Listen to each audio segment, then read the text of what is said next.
Welcome back to Show and Teller. I'm Rabbi Teller. Thank you so much for tuning in again for another incredible episode. And as I've said in the past, why do we do what we do? We do what we do because we want to bring in incredible people. We want to share their stories. We want to bring in people who are pushing the envelope. We want to bring in people who are leaders, people who are doing things in our community that is just worth listening to. And honestly, it is my job that I go on the hunt to find these people. So I'm going to say something, I'm going to admit something, and it doesn't normally happen. But you know what? I feel that we need to be vulnerable on Show and Teller. So here you go. My guest, who is here today, who I'll introduce in about a second, has already been here to do a recording of a podcast episode. And I was so excited, incredibly excited. I was like, you know what? We had such an incredible podcast viewing and taping, and then it was brought to my attention that we couldn't find her recording. And I was like, no way. But as we've learned here on Show and Teller in the past, that everything is gamzu latova. Everything is for the good. And we try to pivot and go along with the flow and make things seem quite natural. So I give you that intro. And without further ado, for a second time on this show, I have Miriam Cohen, who is an accomplished chef, who is an accomplished author, who has written 4 or 5 cookbooks, as I recall. 4 cookbooks. And by the way, she said to me before we went on, Rabbi, I don't remember anything that we spoke about on our first episode. So here we go. It's going to be a first for her, a first for me, and a first for you. So without further ado, Miriam Pascal, as some would know her as Miriam Cohen, thank you so much for coming back here again to get a second episode. Thank you for having me again. I'm very honored to be invited back. I appreciate having you. And am I your first repeat guest? You are our first repeat guest. And you know what? It's not a part 2. It's a part 1 as a repeat guest. So thank you so much for being here. Thank you for having me. We really appreciate it. So Miriam, as I usually like starting off our episode, if you can tell us a little bit about your story, a little bit about who you are, and a little bit about what brought you to where you are now as an accomplished chef, an accomplished author, and an accomplished, I don't know if there's a fancy word, somebody who produces cookbooks, and you're also now a Rebbitzin who is married to a rabbi, and you host hundreds of people throughout a month at your house. So if we can maybe go on that journey together, that would be amazing. Sure. So I'll start with the professional side. I am, I guess, like you were struggling to define it. That's not a unique problem. I sometimes call myself a food blogger, but I think the word blogger feels so dated. But I started as a food blogger in August of 2011, very, very long time ago. In fact, it was the same week that my niece was born, and now she's a high school student. So wow. Whenever I look at her, I think to myself, like, man, my blog is getting old. But I started in August 2011 as a creative hobby. I'm a very creative person, and I was in a very, very dry corporate job. It wasn't a bad job. I didn't hate it or whatever, but it just there was no outlet for my creativity. And it's interesting because I don't know if we want to jump into the God stuff right away, but I always think that, like, if I had understood that I needed a creative job at the time, and I'd been doing something more creative and fulfilled that part of my brain, my personality, whatever it is, I don't think I ever would have gone down this path, because I was just looking for something to do that was fulfilling me creatively. And I had a few hobbies that, like, lasted a week or two or whatever. And then I started a food blog, like, on a whim, never thought it would last.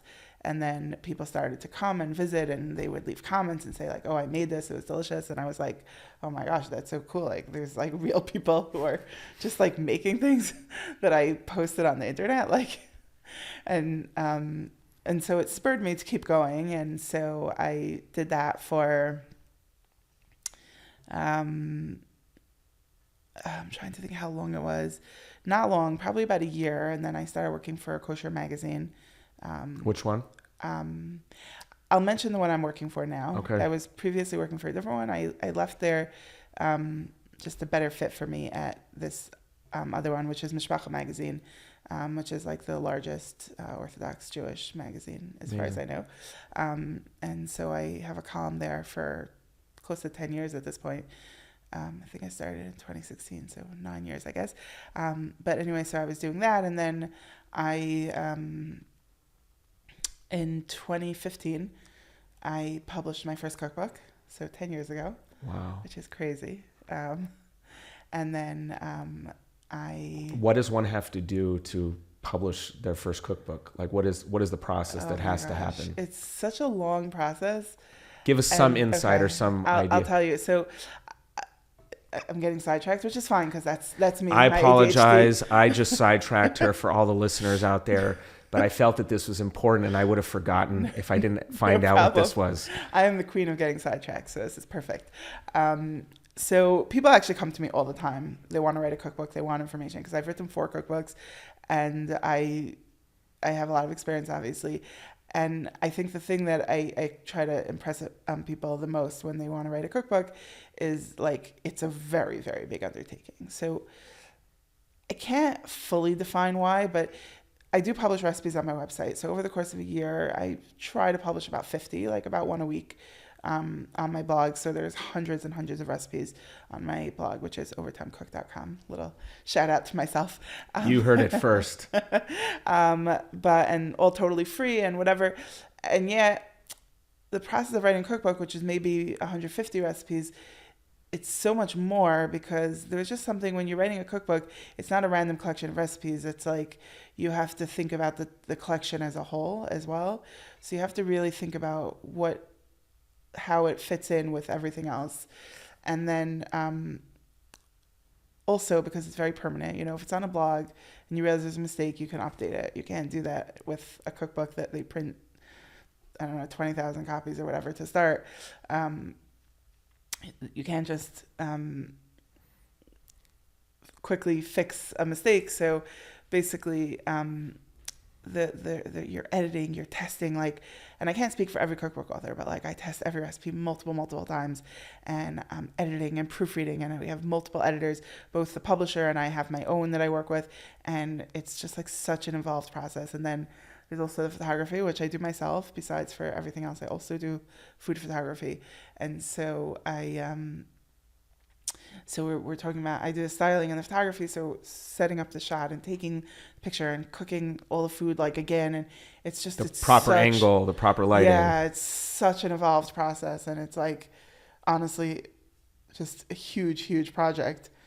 And it's so much. And I think my first cookbook, I did it in just under a year and it was crazy. And I think that's the first thing I tell people who are considering it. I'm give yourself time. You cannot do it in a year. You cannot do it even 2 years, which I did. My second and third cookbooks were both 2 years. And honestly, that was so short also. My next one was 4 years later, I guess. And that was so much more manageable. And the publisher finds you, or you approach the publisher, or how does that work? So for the first one, I approached the publisher, and then thank God the book sold well, and so they were okay, let's do another one. And that's May I ask who's the publisher? Yeah, of course, ArtScroll. ArtScroll. We've heard of ArtScroll. Yeah, so if you're not familiar, I think they're probably the largest Orthodox Jewish publisher, right? What's the name of your cookbook? So my first cookbook is called Something Sweet. It's a dessert cookbook. And then my next 2 cookbooks are Real Life Kosher Cooking and More Real Life Kosher Cooking. And then my most recent cookbook that came out a year and a half ago, I guess, is Real Life Pesach Cooking. So Passover cookbook. And are you made aware year over year how many of these cookbooks are sold? Yeah, so I get a royalty, which basically means that every book sold, I get a percentage of the list price is the way they do it.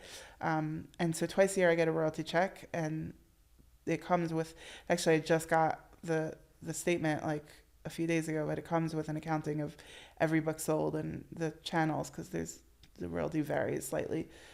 This is very technical, but the royalty varies slightly. So it will tell you Amazon is this many, and bookstore retail stores is this many, distributors this many. So yeah, I get to see the numbers.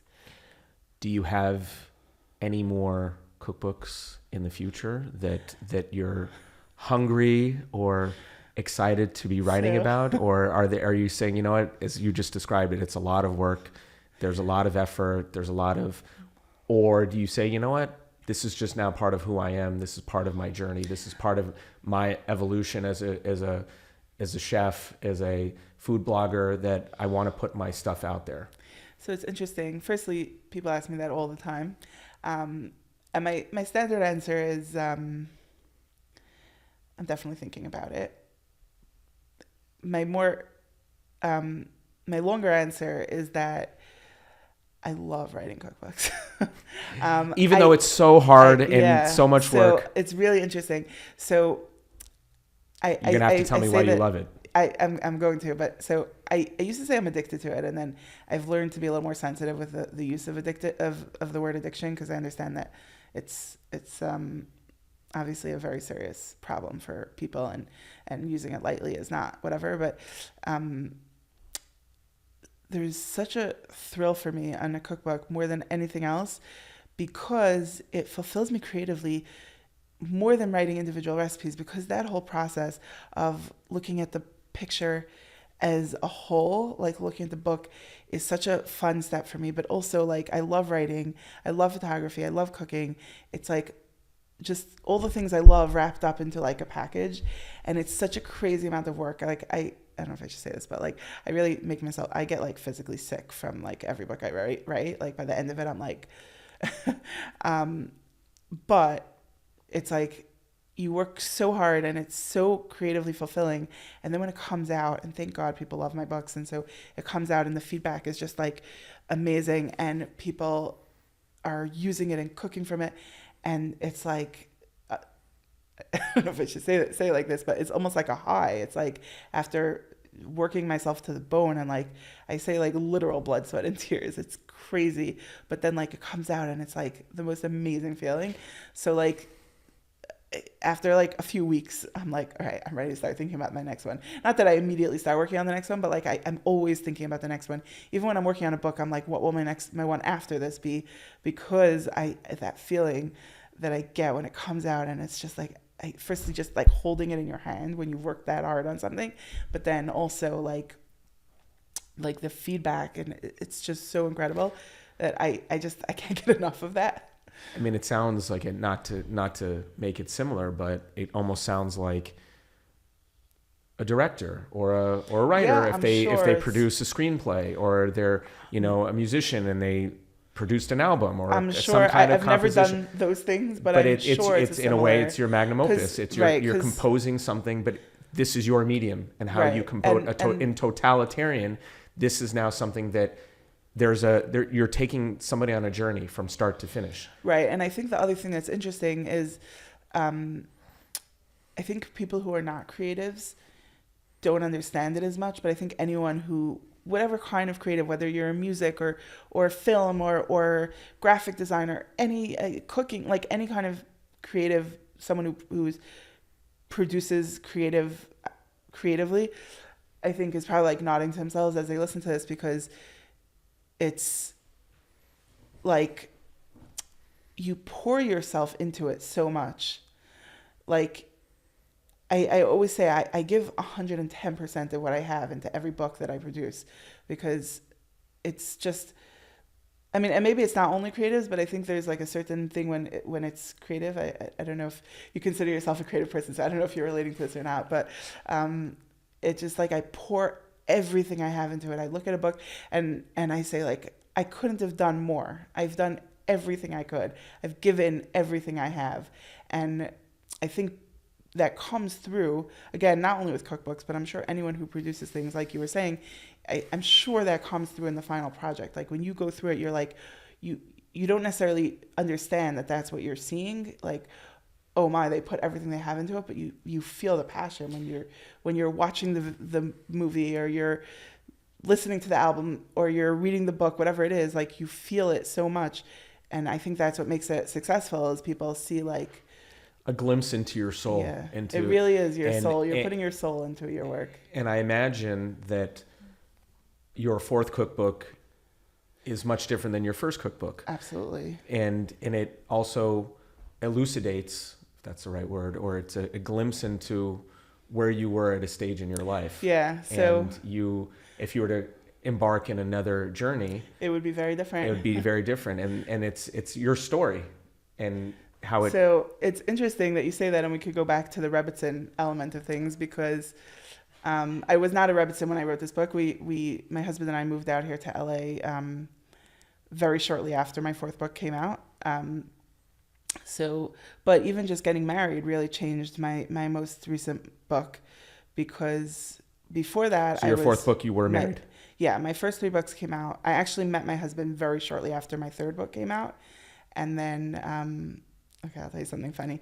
So when we were engaged, I told myself and my husband, I don't think my husband understood. I mean, I know he didn't understand, because until you like live with someone who's doing it, or not necessarily live with them, but like my good friends and my like sisters and brothers, whatever, they also like will know this, but like if you haven't experienced it, like it's just a wild ride writing a cookbook.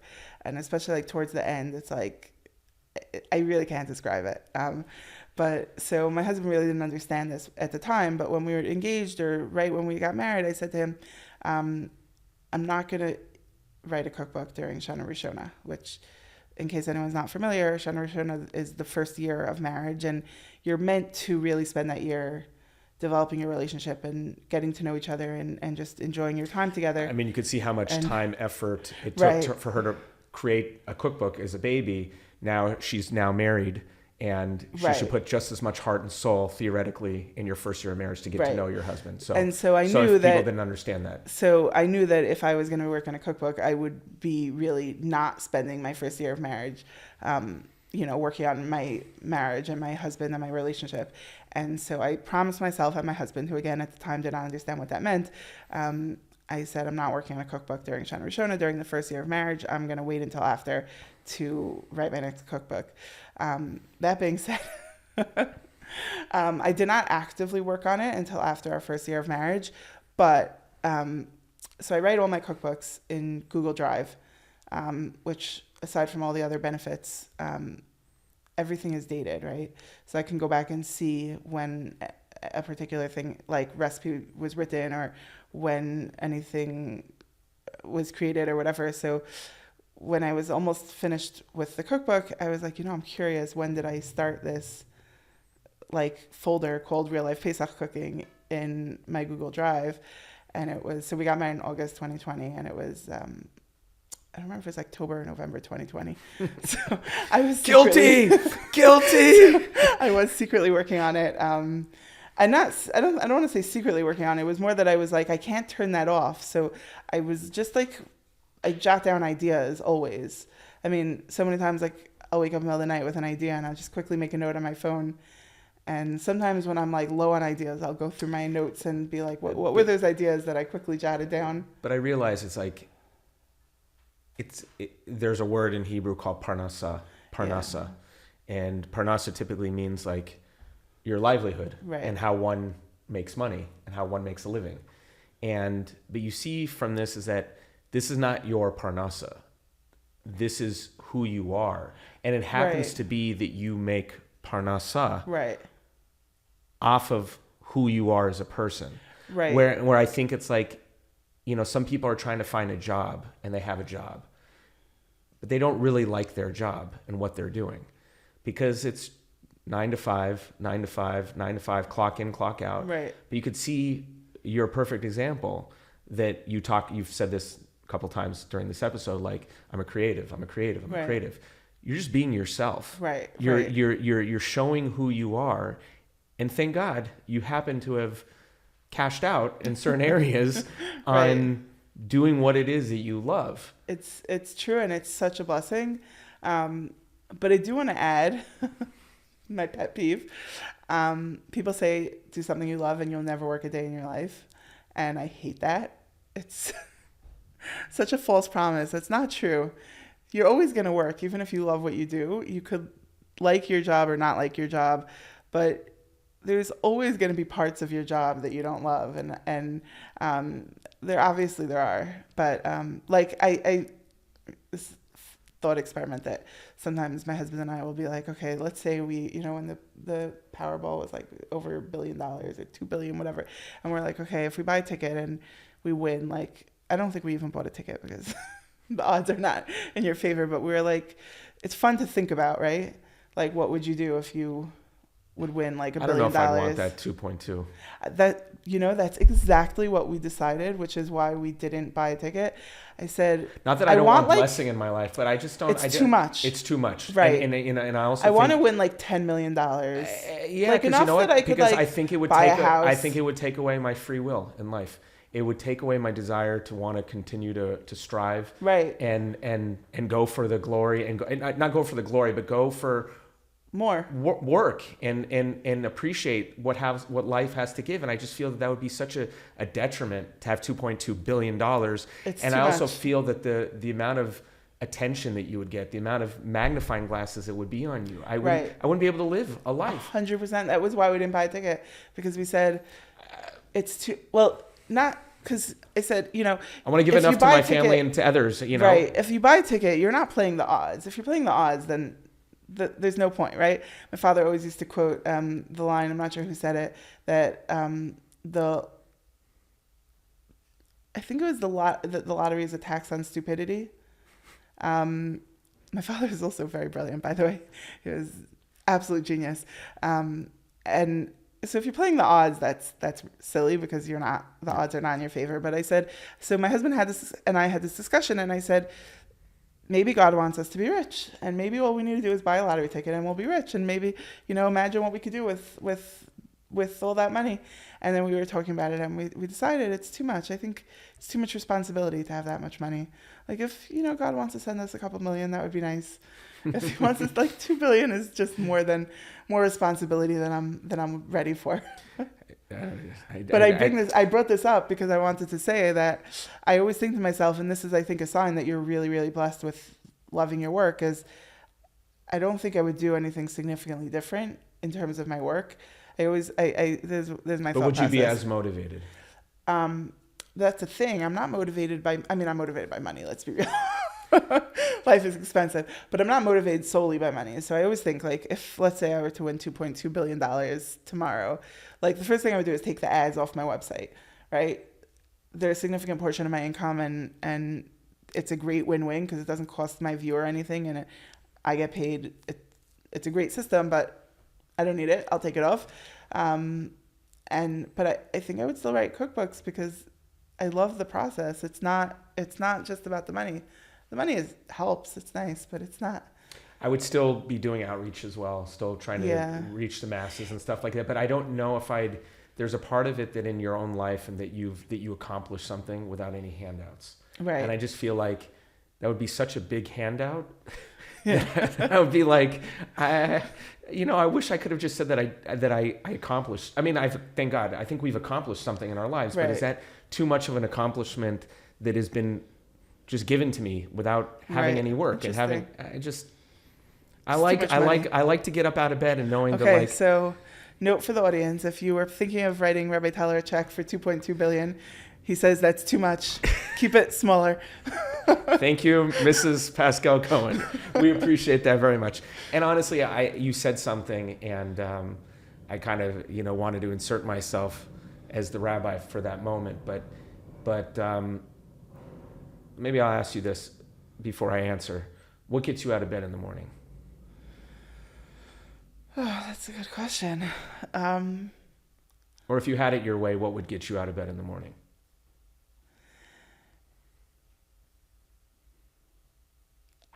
Oh, stumped.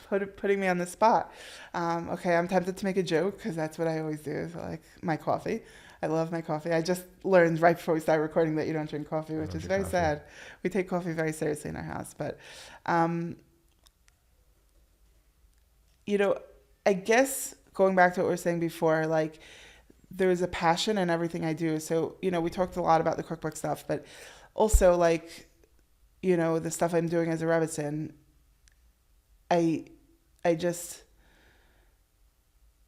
it's a passion. Like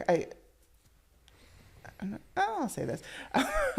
We were just talking about this before we started recording, and I was saying that like when I find out Friday morning or late Thursday night that I'm gonna have a guest with special dietary needs, like I'll go and make a whole another dish to accommodate them at the last minute. I don't think that's a requirement. I think if someone has special dietary needs, I mean, obviously you want them to be able to eat something, but a lot of people will just, let them find what they could eat from within.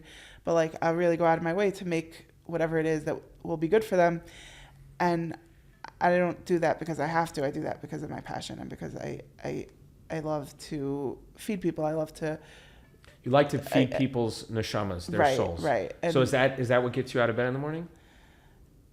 I would say just like the passion for everything I'm doing. So whether it's my work, whether it's my friends and family, whether it's, Thursday, Friday, like this is so unusual. We're recording this on a Thursday morning. Like Thursday, Friday are like days I don't leave my house because I'm cooking for Shabbos all day. Thank you. No, it's okay. I was doing stuff last night. I actually feel so accomplished. I'm like, ooh, I got so much done. But I think when you love what you do, and I'm not talking about work here, sorry, let me rephrase that. I'm not only talking about work here, but I think when you love what you do, it's like, I guess the love is what gets me out of bed. So whether it's... So what do you do then if it's not your career? Or what defines you then if it's not your... You're asking what defines me? Yeah. So you said when you love what you do. So I'm asking you, what do you do then? If you're not a blogger... That's what I'm saying. All the parts of me, all the work that I do, again, not business necessarily, but all the things that I do, I love doing them. And so I do them with there's a love and excitement. And I'm looking for an answer. If we had to define that, what is it that you do? And we had to pigeonhole you, because I'm trying to do something right now. Are you if we had to define you, are you a giver back? If you had to define what it is, your passion, you keep on saying your passion, what it is that I do. It happens to be that you blog, you write cookbooks, you're a Rebbitzin. But if we had to define the essence of who you are as a person, what is it that you do? What is it that you are? Who are you? And then that's what gets you out of bed in the morning. Okay. I want to know. I feel like I'm having televised therapy here. I want to know, what is it? Because I think our viewership would want to know, because they might be struggling with that. And they're like, if you had to find out, ask somebody, what is it that they do? They might just tell you, yeah, I'm an accountant. Right. Or they might say, yeah, that's how you earn a living. That's how you earn a living. But that's not what you do. That's not who you are. So if we had to sum you up, again, chas v'chalila, not to get dark here, but if we had to on my gravestone. Thank you. I said make it. death jokes all the time. You said it. I did not say it. But if at your eulogy, if we had to figure out what is your essence, I wanted to. I'm not avoiding the question. Yes. But I will tell you that I make death jokes all the time. Okay, good. And one of the death jokes that I make often is because my husband, for those who haven't heard, is an excellent, excellent speaker. And so I say to him, could you tell me what you're going to speak about at my funeral? And he hates that. But back to your question, I said I'm not avoiding it. I think when you said giver, that resonated a lot with me. This feels egotistical to say, but I'm not. I'm trying to word it in the right way, but I do think that I'm a giver. I tend to be generous with my time, with my food, with my helping people. I think that is very much my nature. Is that the answer that you're looking for?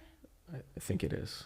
Okay. I think that is, because I through you, I wanted to use you as a conduit to figure out, how is it that people could potentially figure out what it is that they do, or what's their passion, or what's their drive. And it sounds to me like the common theme is that you're giving, you're a giver, you want to feed people, not only, as you said, through food, great desserts, but you want to feed them with hospitality. Right. You want to feed them with information, with Torah.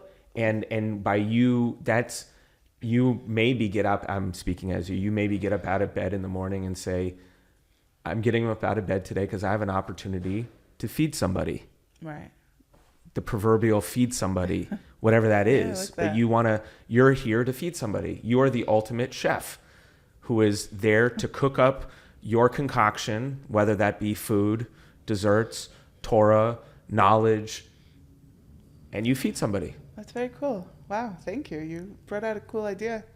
Good at what you do. And thank you. And I was going to say this, and now this was a perfect segue, is that we've learned about this in other previous episodes here on Show and Teller, is that we've talked about this, and it's based off of Rav Noach Weinberg's class that he gave. It's called The 5 Levels of Pleasure. Yes. And there are 5 levels of pleasure that we are trying to attain in life. The lowest level is physical pleasure. It's the easiest to attain. It depletes quickest, but we're always needing the food, sleep,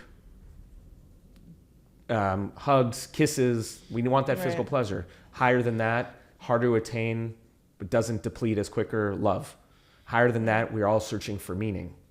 Higher than that is we all want to be power and creative. Higher than that is a relationship to God. Right. So as you've been talking, you've been bringing it out, is that you've been living ultimate second-class pleasure of power and creativity. Is that when you are creative, Miriam, when you are creating and putting yourself out there, you own it. You own it. You're being most like God. You're putting things out there unconditionally. That's You're so cool. you're really truly getting closest to your potential and your purpose by doing second-class pleasure of power and creativity. And there's so many people in this world who, as we'd say, halavai, if only they could find that power and creativity, and you've tapped into that. And for that, that's what gets you out of bed in the morning. So that was my segue to that. Very cool. Okay. Wow. Thank you. So I'm going to now, and we did talk about something, the first episode that didn't air, but I'm remembering now, is that we did talk about this concept of being an influencer. We did. Yes. I remember that now. And I guess, do you see yourself as an influencer? That's a very good question. Okay. Firstly, I think the word influencer has gotten such a negative connotation in recent years. And so I hate that word, and I struggle with calling myself an influencer. And it's interesting because, again, I started this in 2011. Back then, the only social media people were using was Facebook. Instagram was just in its infancy. I'm so old. I remember Pinterest was invite only, and I got invite to Pinterest, and it was so cool. And I scored one. And I always say that I would never have started in this field if it was back then what it is now. As much as we said that I'm a giver, I'm not necessarily such a sharer of my personal life. And I think that a lot of that is required to develop an online presence and a following. And I definitely struggle with that. But if we talk about the word influencer, like I said, it has a very negative connotation. But if you strip all the associations people have with the word influencer away, and you just think about what it means, an influencer is someone who influences people to do things. And I think in that way, everybody is an influencer, right? And I mean everybody. If you have a 5-year-old kid come home from school, or 4-year-old, whatever, from kindergarten and says, I hate school, and not a kid who has social issues or whatever, just, why are they saying that? They don't hate school. School's playing. It's fun. They say that because their friend said it, and they said it because their older siblings said it. And so they influence them to say, I hate school. It's in the most little ways. Everybody is an influencer, whether you have an audience of 50,000 or 1 million, or you have an audience of your classmates, or the guys at shul, or the people on your WhatsApp chat. Everybody has people that they can influence. And so, you know, I think regardless of the size of your following and the way that you have your following, I think everybody should think about, I'm an influencer, and therefore, what am I influencing people to do or to think or to say, right? I mean, you're an influencer. I don't know what your social media presence is like, but you're an influencer, and that everybody knows, you know, if you're a young professional in LA, a Jewish young professional, you know Rabbi Teller, right? He's the guy to go to. That's incredible. And so, am I an influencer? I think so. And I think that with that, again, not with that meaning the fact that I have however many followers I have, but I think, you know, probably even more so with the women of our shul or whatever it is, there's a responsibility. Like if I'm an influencer, I have to think about what I'm putting out there and why I'm putting it out and what I'm influencing people to do or to think or to say, right? So that's interesting. So what I'm hearing from you is that why you have maybe this gut visceral reaction to the word being an influencer, why you don't like it as much, is that this word influencer, as how it's taken on this morphed in 2025, is that you can be an influencer, but don't take the responsibility or associated with what this word means. Influence means like I can affect you.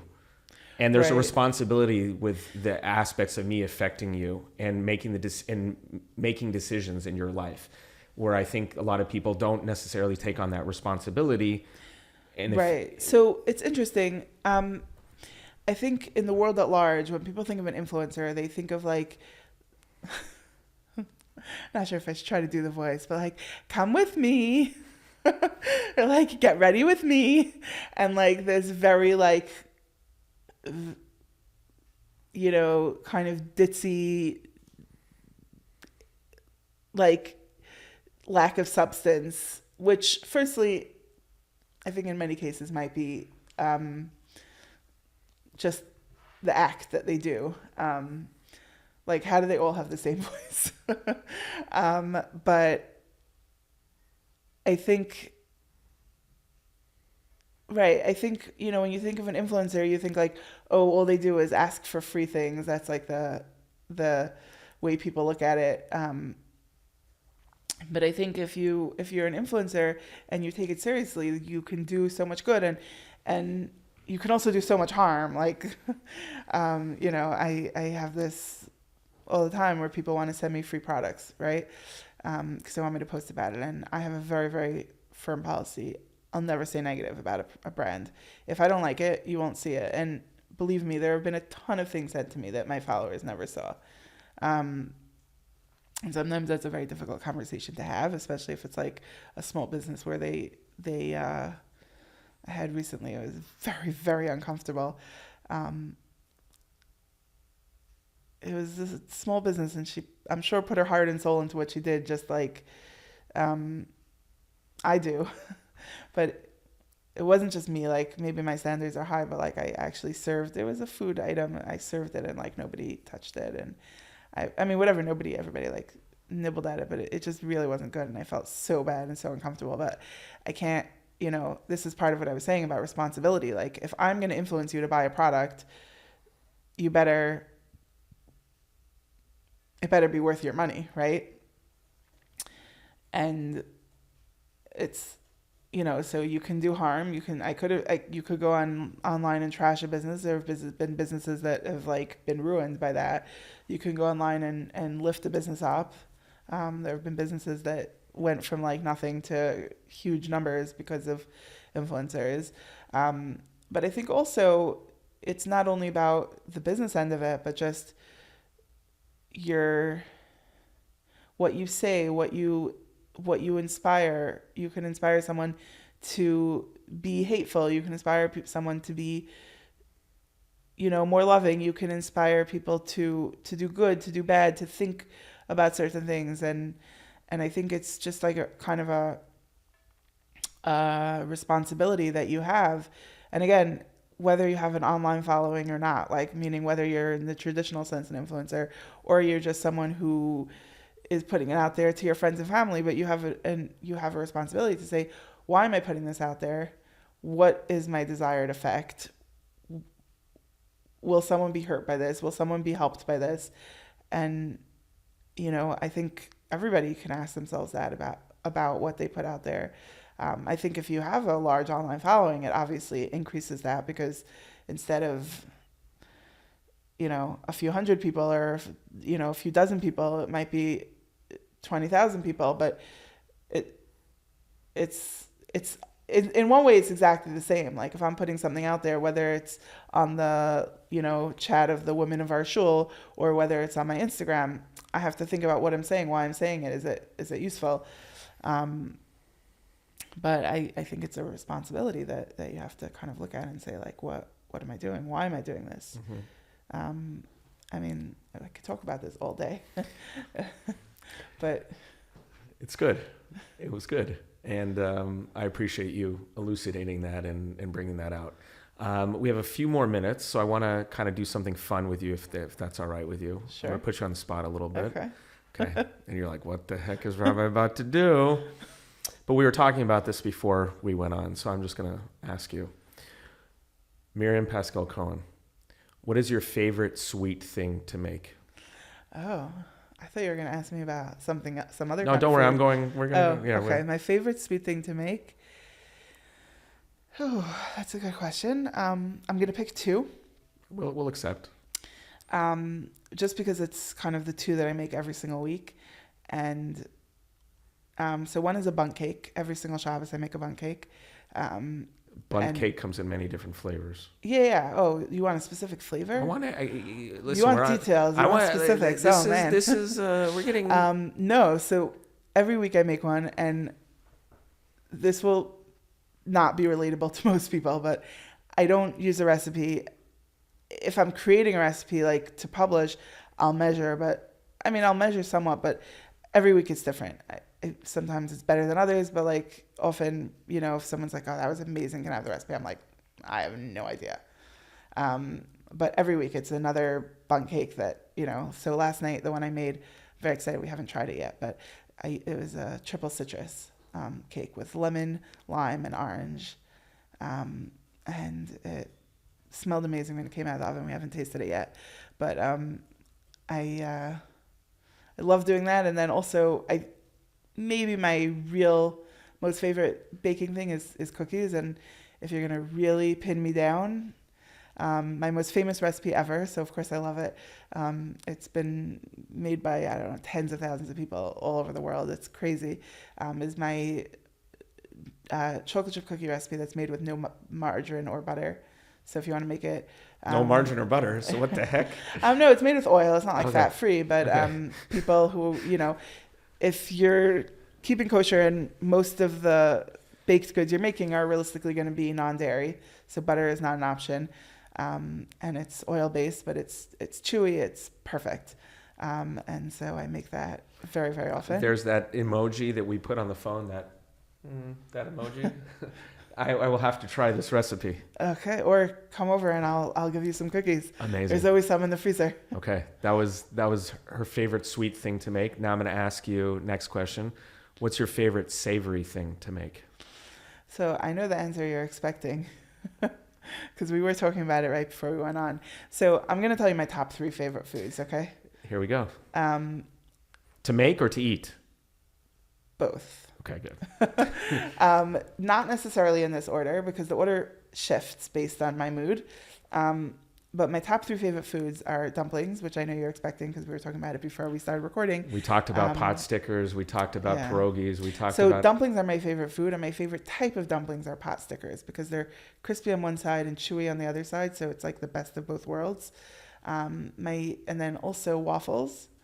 I think in a world where waffles exist, pancakes should not exist. Why would you have just a flat pancake when you could have the perfect texture of a waffle?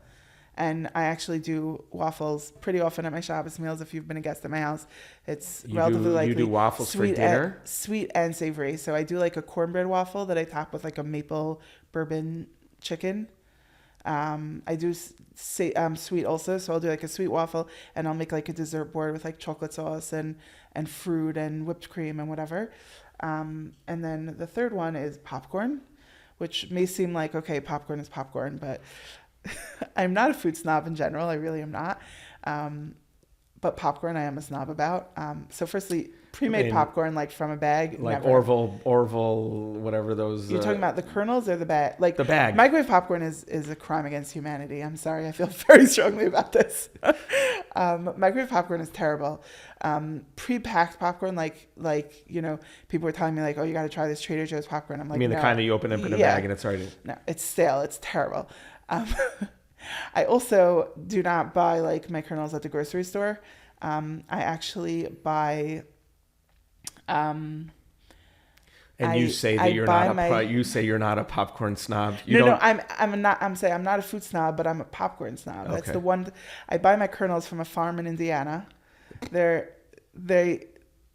Okay, you got to come to my house and try my popcorn. You will not be laughing then. They have, I think, 12 different varieties of it. It's all corn. There's nothing added, but different types of corn. So they're different colors, different textures, and they taste different. So like they have like, my favorite is like baby blue. They're blue corn kernels, and they call it hollas, which basically means it doesn't like get stuck in your teeth. But they're like somehow soft and super crunchy at the same time. Wow. It's crazy. And once you try my kernels, you cannot go back to going to the grocery store and buying some salt on it or some butter? I don't do butter. Firstly, it's always parve. So I do some oil, like avocado oil or whatever. And then I do interesting seasonings sometimes. So not sweet. I'm not into caramel popcorn. I don't mind it, but when I want popcorn, I want like salty snack. So I do sometimes just plain salt, but I do add one of my favorites. This is a cool tip. This is feeling like a cooking episode now. I do. We cover our bases here on Show and Teller. I do Old Bay seasoning, which is really like a seafood seasoning. Which, by the way, I hate fish, but I learned this at a restaurant. They, instead of like bread when you first come in, they were serving popcorn, and it had like this really good spice. And I asked them what's on it. They said, oh, it's Old Bay. So just a little bit of Old Bay. You don't want to put too much. You don't want it to be overpowering. Just a little bit of Old Bay. Sometimes put smoked paprika, Lori seasoned salt. Yes. And I take my popcorn very seriously. So I'm sorry that I laughed. No, I'm not offended. I want to win you over. I want you to understand. Listen, we might have to take you up on the chocolate chip cookies. And will you be there Friday night at the community shul? Because I can bring you some popcorn. TBD. Okay. TBD. We'll talk about it afterwards. And last one, what is your favorite international cuisine food? Okay. So without a doubt, it's Asian. The question is which country. I don't make the mistake of thinking they're all the same. I think sometimes in the kosher world, they get lumped together because there's just, like a Chinese restaurant will also have sushi, which is obviously Japanese and whatever. Even though in LA we have like a Thai restaurant or whatever, but in general, I think in the kosher world, like all Asian food is lumped together in one restaurant. So, but here's the thing. In general, I would say Chinese, but I'm not such a sushi person, partly because I don't like fish. And it's just, I guess because it limits my options when I'm only having vegetarian sushi. But I'm obsessed with udon noodles. I think they're the greatest noodles. Give me udon over like Italian pasta any day, every day. And ramen, both of which are Japanese, so it's hard to say. But so I guess it comes down to, when are they going to have a kosher ramen joint for us? Do you know how badly I want that? Do you know how badly and even in Brooklyn, Brooklyn has the omakase, the sushi and stuff like that. I've not found. No, we don't. In Israel, when am I going to get my ramen? I mean, I get it. I want to tell you that the other night I made. So I was at the farmer's market and I got duck eggs. So I was like, what am I doing with these duck eggs? So I made ramen bowls, and then I did like a soft boiled duck egg on the top. And I made it, and I posted a picture on Instagram, and a bunch of people who live in LA were like, which restaurant has that? And I was like, sorry, that's my kitchen. I will say though, if I were like designing a kosher restaurant, I want a dumpling restaurant. Like, give me all the dim sum.